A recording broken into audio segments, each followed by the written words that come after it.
안녕하세요 구독자님들. 요즘 생강이 나는 시즌이라 다들 생강청 담글까 말까 고민하고 있지 않으세요? 저는 얼마 전에 고들빼기 김치를 담갔는데 다듬는 게 너무 힘들더라고요. 생강도 껍질도 까야 되고 손질도 해야 되니까 패스를 하려고 했는데 계속 제가 인터넷으로 생강 쇼핑을 하고 있는 저를 발견했어요. 아주 쉽게 생강청을 만들어 보기로 했습니다.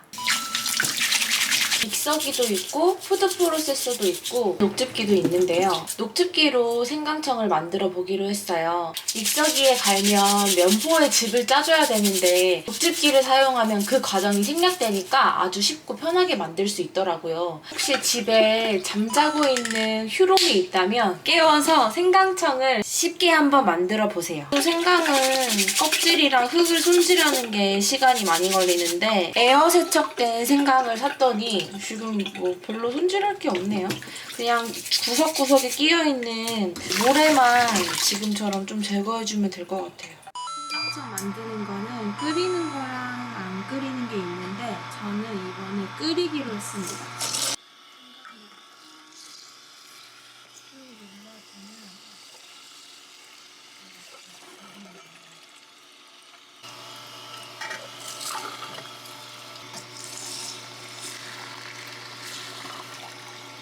보시면은 건더기가 엄청 건조하게 나와요. 만졌을 때 포석할 정도로 건조하다는 아닌데 생강청 만드실 때 레몬을 넣으시는 분도 있고 설탕 대신에 꿀을 사용하시는 분도 있으신데 저는 이번에 생강만 넣을 거고요. 그리고 보관성을 위해서 꿀 대신에 설탕을 넣기로 했습니다. 설탕을 넣으실 때는 생강즙의 70%에서 100% 그러니까 1대1로 하시거나 1대 0.7 비율로 해주시면 되고요.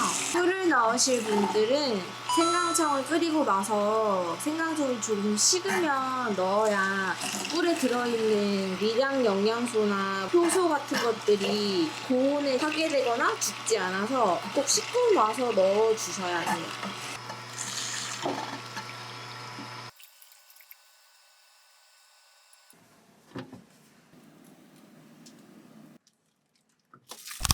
지금 생강 전분이 꽤 많이 가라앉았어요. 어젯밤에 착즙을 했으니까 하룻밤 정도 냉장고에서 전분을 가라앉혀 준 겁니다. 조금 오래 끓여줘야 되니까 두껍고 큰 냄비를 준비하시면 좋아요. 피슬러 압력솥을 준비해줄게요. 압력 뚜껑을 닫는 건 아니지만 두꺼운 냄비로 준비를 했습니다.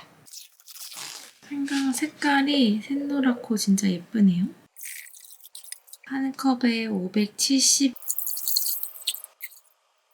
전분은 밑에 빼고 물만 잘 넣어줬어요. 넣은 생강즙의 양이 1.6kg 정도 돼요. 보관성을 완전히 좋게 하기 위해서는 동량의 설탕을 넣어서 끓여주면 되고요. 저는 설탕이 조금 부담스러우니까 한 70% 정도만 넣어서 1.1kg 정도 넣을게요. 배나 레몬을 넣어서 만드시는 분들도 많은데 요리에도 사용하고 차로 타서도 먹으려면 그냥 다른 게 안 들어간 그 생강 맛으로만 먹는 게 전 제일 활용도가 높더라고요. 70%만 넣는다고 넣었는데도 설탕 양이 엄청 부담스러워요. 자주 먹는 게 아니고 가끔 먹는 거니까.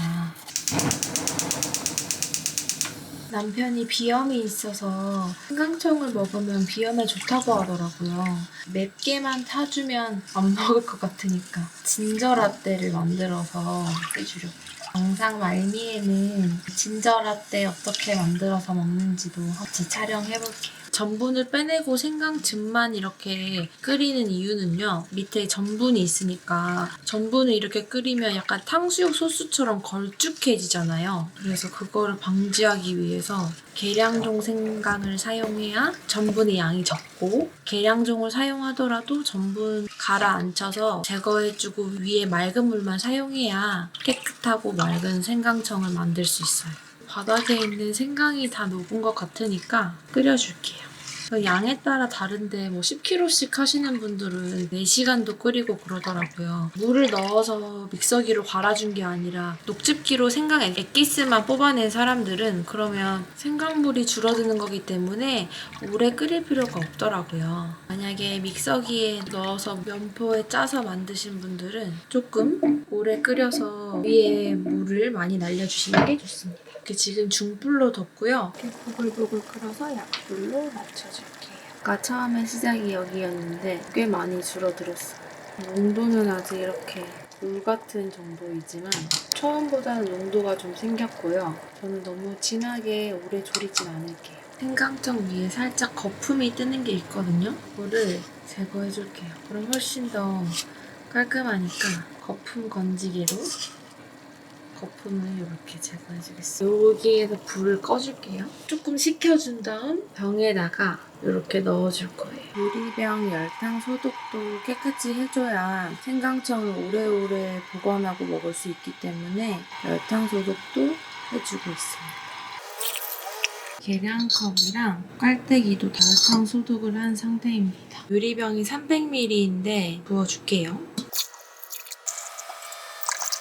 제가 이번에 생강을 3kg 샀거든요. 근데 지금 300ml 병에 5병이 나오고 어제 생강을 좀 갈아두고 냉동실에 저장해 놓은 거 또 생강술도 만들고 평강은 어제 약간 만들다가 실패했거든요. 나머지 생강으로는 전부 다 생강청을 만든 건데요. 생강청은 생각보다 엄청 많이 나왔어요. 전 이 병이 좀 남을 줄 알았거든요. 다른데 어디에 쓸 데가 있으려나 생각했었는데 5병이 완전 꽉 찼네요. 엄청 뿌듯합니다. 양배추 채칼에 굵기를 선택할 수 있는데 중간 정도에 넣고 생강을 밀어줄게요.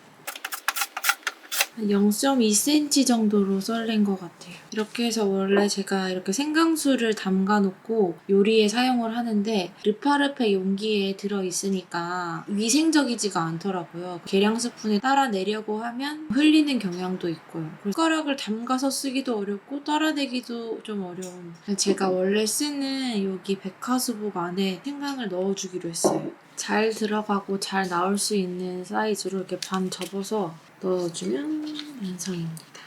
생강술은 요리할 때 사용하면 비린내를 잘 잡아줘서 저는 되게 자주 사용하고 있어요. 생강술 완성입니다. 그리고 저는 평소에 생강을 어떻게 활용하냐면 요리할 때 생강즙을 갑자기 넣어야 하는 경우가 있잖아요. 돼지갈비찜이라던가 저는 요 얼음틀에다가 생강즙 이렇게 짠 거를 1테이블스푼씩 여기 얼음틀에 넣어줘요. 근데 이 얼음틀이 되게 좋은 게 이렇게 얼려두면 한 칸씩 빼서 쓰면 요리에 계량하는 데도 도움이 되더라고요. 생강 다진 것도 이렇게 계량을 해서 얼려두고 있고 이러면 요리가 너무너무 편해지죠. 근데 생강은 소량씩 판매하는데 매번 생강을 사서 쓰니까 항상 조금씩 남아서 버리게 되더라고요. 저는 그게 조금 아까워서 조금 준비를 미리 해두는 편이에요. 몸이 으슬으슬하고 추울 때가 있잖아요. 그러면 그냥 요거 큐브 하나 꺼내서 전자레인지에 돌려서 먹으면 꿀 조금 넣으면 생강 꿀차예요. 진짜 활용도가 엄청 좋아요. 전분을 가라앉혀서 얼리면 조금 더 깨끗한 맛일 텐데 저는 그냥 사용하고 있습니다. 1테이블스푼씩 생강을 담아줬어요. 이대로 랩 씌워가지고 얼려놓고 요거는 그냥 얼음을 빼서 이틀을 안 놔두고 얼음을 얼린 채로 빼서 다른 통에 담아두고 사용하시면 편해요. 생강청을 만들려고 어차피 생강을 다듬었으니까 생강 갈은 것도 1년치를 냉동실에 저장해두고 사용하고 있어요. 완전 곱게 잘 갈렸습니다. 이 틀에다가 생강즙은 1테이블씩 담는 게 좋지만 이 다진 생강은 1티스푼씩 담아두는 게 요리에 훨씬 활용도가 좋아요. 일반적으로 김치가 아닌 이상 1테이블씩 사용할 일이 전 잘 없더라고요. 김치를 정말 잘 안 담지만 가끔 소량씩 맛있는 김치를 해먹을 때도 있잖아요. 1테이블스푼의 분량이 필요하니까 오른쪽 칸에는 1테이블스푼 가득 나머지 칸에는요, 탕수육이라던가 필요할 수 있거든요. 이렇게 슬라이스를 해놨다가 한 톨 분량으로 이렇게 담아주면 돼요.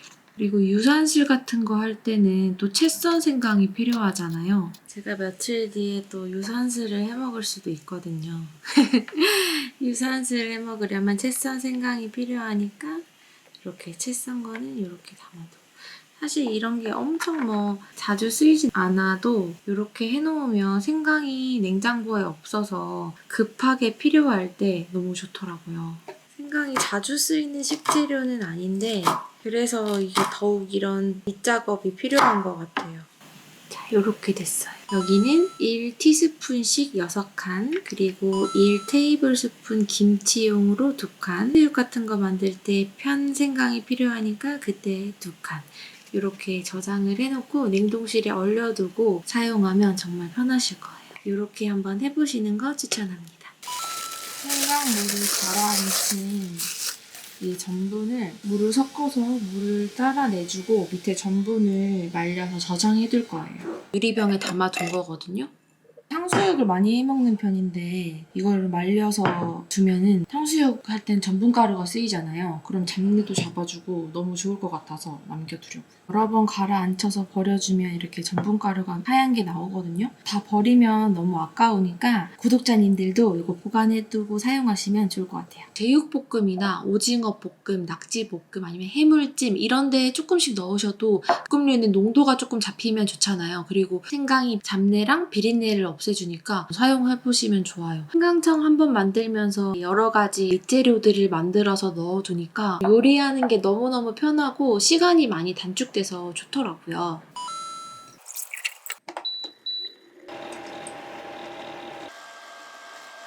남편 거는 티스푼으로 1스푼, 제 건 테이블스푼으로 1스푼 넣었습니다. 진저라떼 완성. 맛있게 먹어. 잘 먹을게. 이거 진저라떼야. 어.